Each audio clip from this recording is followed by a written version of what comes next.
It's time for Waking Up with Wesley. Today's forecast and weather-wide discussion with WLOX First Alert Weather's senior meteorologist, Wesley Williams. Hello there, South Mississippi, and thank you for waking up with Wesley. I'm Senior Meteorologist Wesley Williams. So in today's update, we are tracking a cold front. Before it gets here, some scattered showers, and then afterwards, we'll see a pretty decent change in our temperature. So that's a look at what to expect. Scattered showers on Wednesday, and then a cold front arrives Wednesday night. And we will expect cold temperatures tonight as well as tomorrow night, but there might be some nuance to that as far as the specific numbers we find. I think that the best potential for the absolute coldest conditions probably tomorrow night, not so much tonight, but we'll talk about that more in a moment. Let's take a look at what's happening now during the 8 o'clock hour on your Wednesday, January 14th. We're middle of the month, basically, almost halfway through. And temperatures have changed, right? Earlier this month, we had so much warmth, but now we are still chilly. Although this morning, not quite as cold as yesterday morning. 40s on that thermometer, which means temperatures are up from yesterday morning. Now, yes, there are going to be some rain chances here for your Wednesday, but we're not talking about a ton of rain here. On this map, which shows how much rain is expected between now and tomorrow morning, you don't see any yellow, orange, or red colors, indicating that we're really not expecting much heavy rain. It's pretty much just going to be light amounts. Some of you get none at all, and those that do see rain, you're only going to be able to measure up to about 1/10 of an inch, maybe up to 1/4 of an inch in your rain gauge. Now, for some of you, you're catching a break from the rain. We can see that some places like Gulfport, Biloxi, catching a pretty decent break from the rain during the 8 o'clock hour.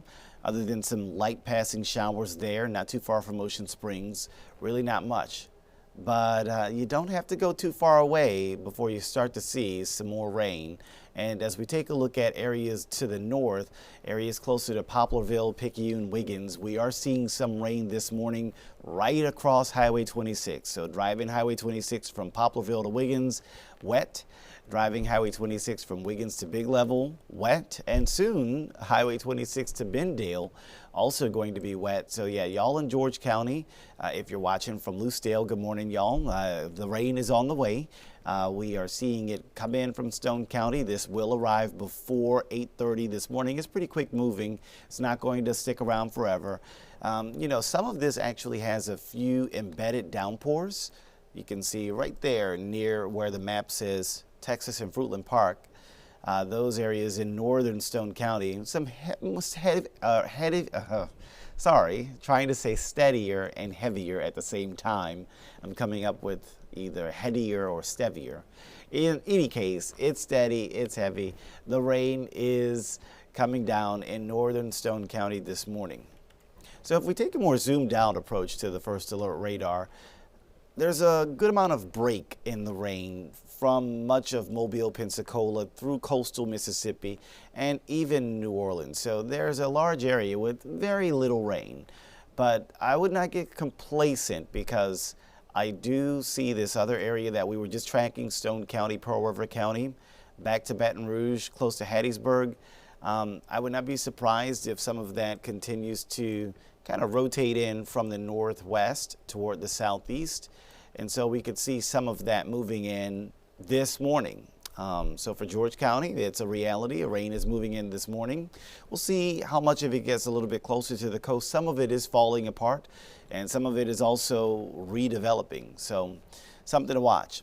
Now, the most zoomed out picture really shows the player at hand here. It's that cold front that we've been tracking. This is going to be a pretty strong cold front to bring us a cold Thursday. And we'll take a look at the temperatures, but I do want to just point out multiple areas of rain. So we had one of them move through our area earlier this morning around 1 or 2 o'clock in the morning. The rain that we had 1 or 2 o'clock earlier this morning is now all the way over in Georgia. So that was what I'll call round one. Round one's done. Round two on the way. That is the stuff that is hitting Wiggins this morning right now during the 8 o'clock hour.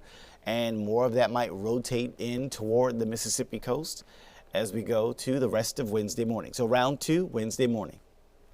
And then round 3, this stuff back here with the cool front, that's farther away, but it could eventually arrive down here along the coast later today, primarily if not in the evening, then maybe tonight. So, sunsets around 5 p.m. Give yourself like a window of error of about 2 hours on either side of that. So sometime between 3 p.m. and 7 p.m., that's when round 3 will eventually arrive down here in coastal Mississippi. So we can show you a zoomed out version of Futurecast, which puts all of that into motion. And we can see some of the rain staying nearby for Wednesday morning. And then as we go into Wednesday p.m., we're seeing that final round, which some of it, round 3, some of it could fall apart before it gets here. But yeah, right around sunset, I said about 5 p.m. is sunset, and you're seeing the majority of that activity basically right here on top of South Mississippi. There, you can see that there. Again, it's not everywhere. Not everyone gets a guaranteed to see this, but it is a chance that we could see some more rain showers later today as that front makes its final move into the area. This won't really quit until around 9 p.m. Now, I do see the computer model showing some post-frontal showers. Usually you don't get rain behind a front because the air is turning drier. So I'm kind of skeptical if we're going to see any of that rain behind the front. If there is rain behind this front, it's going to be falling apart. It's going to be very light, and it's not going to last very long. So not really expecting a whole lot out of that. So there's a look at your Wednesday at a glance, seeing those rain chances there because we have multiple rounds, round 2 this morning, round 3 later today. And so we can't completely just drop that rain chance away as we are still tracking some showers on first alert radar. Now, as we get to the rest of the day, it's breezy, winds out of the west, and they could get to about 10-15 miles per hour, especially down along the coast. And the temperatures are going to try their best to make it into the lower 60s. That's assuming we get a break in the clouds and get some sun. Now, if there's some places that don't get much sun, you might not ever make it to 62. Maybe your high will only be in the upper 50s today. Now, eventually tonight, when that cold front arrives, which the front arrives before midnight, it's going to take some time. You saw that Futurecast show post-frontal showers, so that might also mean post-frontal clouds. If you have clouds overnight, that's a big X on cooling off or seeing rapidly cooling temperatures overnight. So that's kind of a limiting factor. Clouds overnight are a limiting factor to getting it to be as cold as it can be overnight. One other limiting factor is wind. Wind overnight is another limiting factor to getting the temperature to be as cold as it can be. Now, we could go into the science lesson of it all, but in a nutshell, clouds overnight work like a blanket. When you lie in bed, you put a blanket on overnight. It traps your body heat next to your body. It prevents your body heat from escaping into your bedroom. So it keeps you warm overnight. Same thing with the clouds. Clouds trap the planetary heat near the surface where we are, instead of letting the heat escape out into the upper atmosphere and have the temperature fall rapidly if it were a clear night. So that's why clouds overnight can limit the potential for cooling. Wind overnight is a different science lesson. The air, the atmosphere is made up of tons and tons of air particles, and when the wind is blowing, those air particles are moving and bumping into each other, and at an elemental level, it creates friction. And that friction warms temperatures, or at least it prevents temperatures from cooling as quickly as they can. So a windy night is usually not going to be as cold as a calm night because of that friction in the air particles and in the air. So those are two limiting things that I think will prevent tonight from being as cold as it can be. So we'll see. I think it will still be cold enough to protect people, pets, and plants. I do expect temperatures to, at the very least, go to the lower 30s tonight. If it's calmer than expected, if it's clearer than expected, then maybe we see more of a freeze.